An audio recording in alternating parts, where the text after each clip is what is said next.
Good morning. Do you know where we are? For a while I haven't changed the scenario much, but maybe you recognize some things here.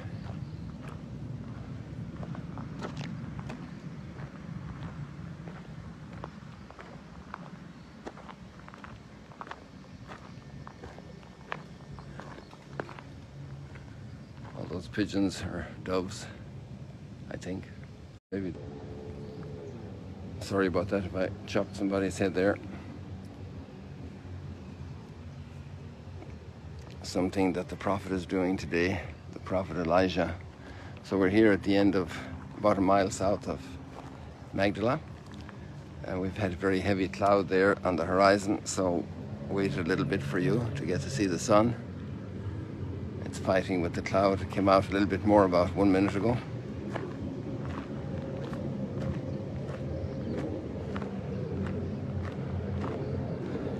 We have boats this morning, even though it's Wednesday morning, and jet skis, because it's Shavuot, the Feast of Tents, 50 days after the Passover. And that's why we have Pentecost, but if you remember, we're on different calendars this year, because there was an extra month in the Jewish year. A system that's actually similar but obviously different than the leap year we have to correct the passage of time, the way we measure it, the way we count it. So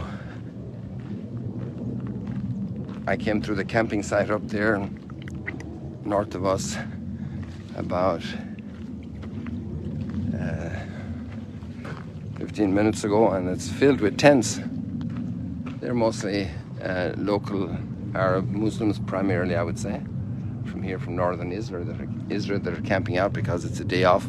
So many different areas of work are closed for the feast day of Shavuot, of Pentecost, the 50 days after the Passover.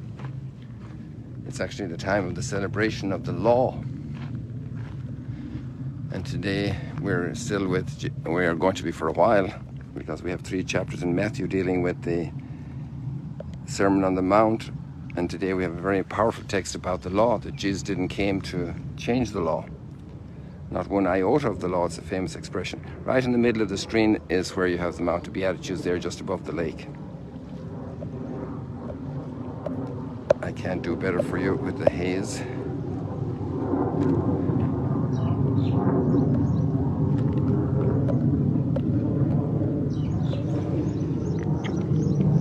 You can also hear the warplanes, and that was the spirit of Elijah today in the slaughtering of 450 prophets of Baal.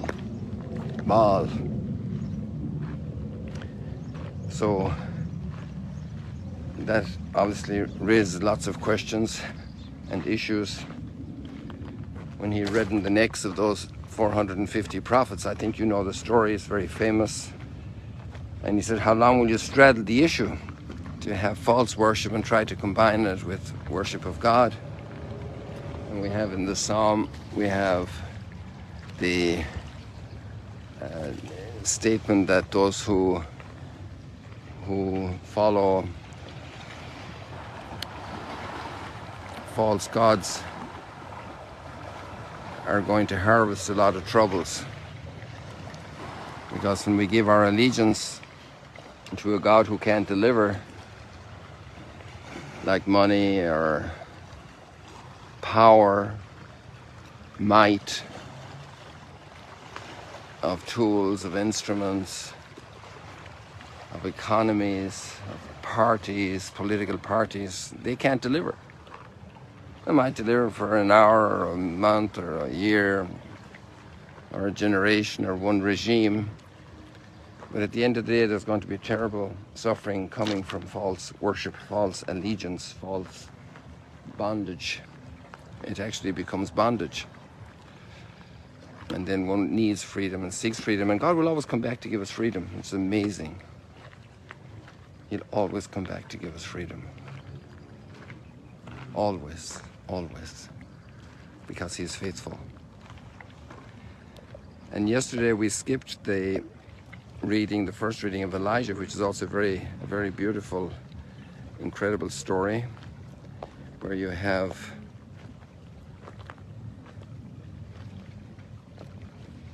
Elijah going up to Sarepta, and that's up beyond you see the mountains of Lebanon in the horizon, and way beyond the mountains of Lebanon, over on the sea in the Mediterranean, you have the towns of Tyre and Sidon. And maybe a bit closer to Sidon. Tyre is closer to the Israeli border.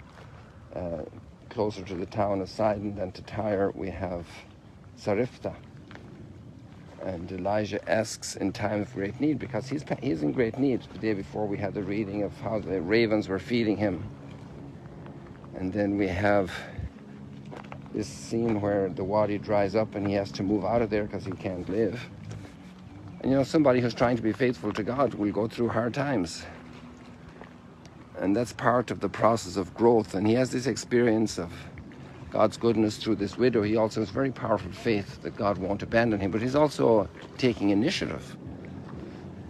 And with this great experience of faith, how God has blessed the generosity of this widow toward Elijah, and she and her son will not die but have plenty, as they are generous to somebody who's coming in greater need at that moment than them of physical sustenance. We think of the immigrants, we think of all the people in need, people who are sick, people who are broken, who are suffering depression, people who are in great need, in great confusion. To give the little bit we have, even though we have troubles, is a place of great encounter with God.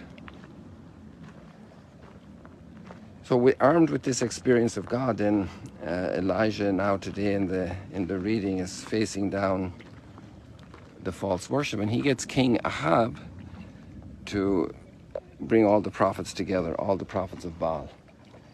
And he says, how long are you going to straddle the issue?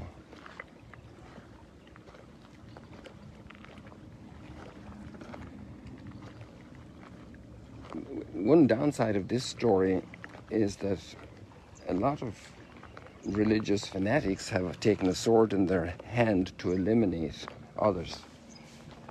And maybe back in those times, it's a tad more excusable, because the human anger and the human reactions are so in need of civilization, of transformation.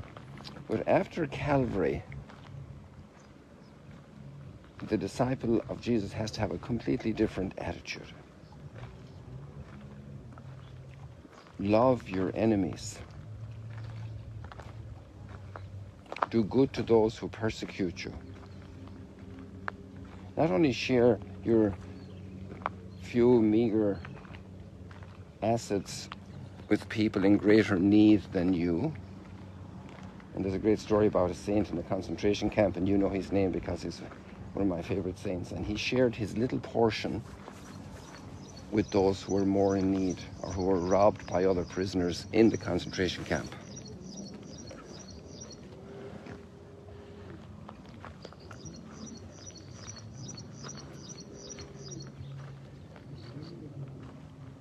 There are beautiful lights in those stories, but there are also there's a great need of redemption, a great need of redemption of dysfunctional humanity.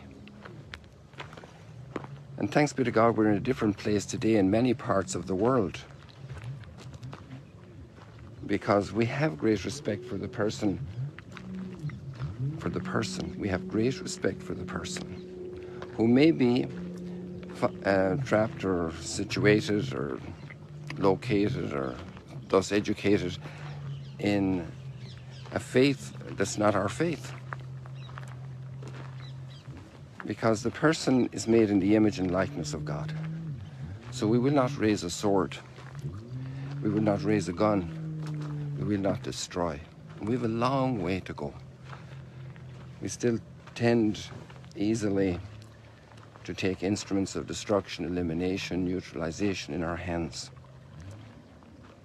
And this is a tough one for humanity. A very tough one. This is a crisis. Humankind has to learn to deal with the great challenge of the other, and how to educate the other and how to encounter the other. And it's not like there's a shortage of destruction of the other. And we just think of how many missionaries are killed, how many priests are killed every year. Even in countries that claim to be religious, but there's such a breakdown. And if you go to, well, some countries, we don't want to name them now, but priests are regularly murdered every year. In various countries, you can look at the stats, just Google that topic. We don't need to get into it more concretely.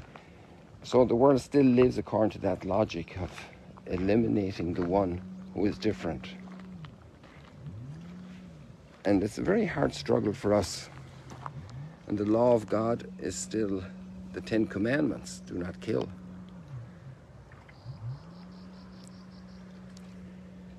Do not lie, do not cheat, do not steal. It's the basis of any society and the way God has created us. We saw yesterday the ants were working together, collecting food, and they behave in a society. But we have free will and selfish interest, brokenness, dysfunctionality that needs redemption.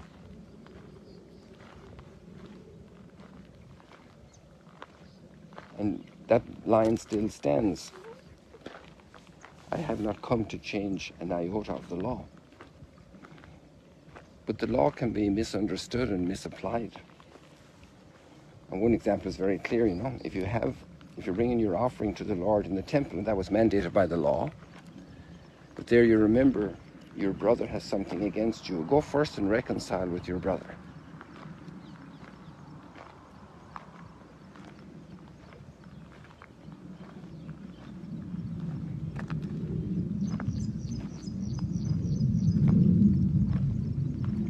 The best one is the biggest correction, if you will, that doesn't change the law, but to love your enemies. And to be able to die for them. And this is the extraordinary revelation of God's love that sets a whole new standard for how we humans need to interact.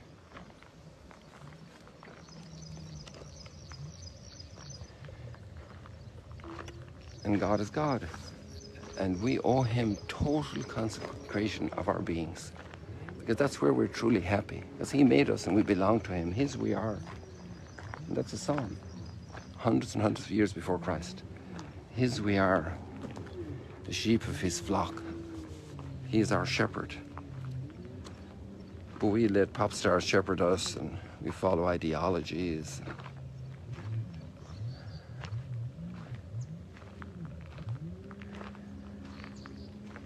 We sacrificed human beings because they affect our standard of life. It's amazing, Bishop Barron, that famous commentator in the US, he has a humorous way of presenting the story of Elijah. And so after all this trouble, we're probably going to see it in the readings the next days, Elijah heads to Mount Sinai. And he's in depression because Jezebel, Ahab's wife, the king, wants to do with him what he did to the 450 prophets of her religious outlook. And God said, "Why'd you come here? I didn't call you. Go back." I love that particular statement myself. But then the way Bishop Barron phrased it was, "You're fired. Go and anoint your successor." So it's a tough passage of Scripture. And we need to put up the other passages. There's a context in Scripture. Scripture isn't one passage alone. Scripture is a whole story from Adam and Eve, from the creation of humanity. And it's such a brilliant insight pedagogically before pedagogically, because that's the teaching part, the understanding part of the condition of the human being. So let's take out those readings today and let's examine our own consecration to God. Or maybe we're straddling issues, and maybe we have a lot of heartache because we did serve false gods for a while, or for a long time, or maybe we're still there. Let's examine the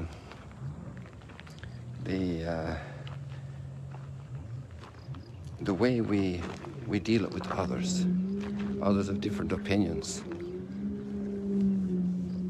and the conversations we have about these things, about politicians, about people of different stripe. Do we deal with them the way Jesus would deal with them? He set a new standard.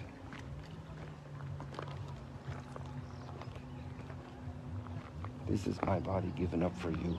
This is my blood poured out for you. It wasn't just a theory. It wasn't a philosophical theory. It wasn't a political theory he gave us.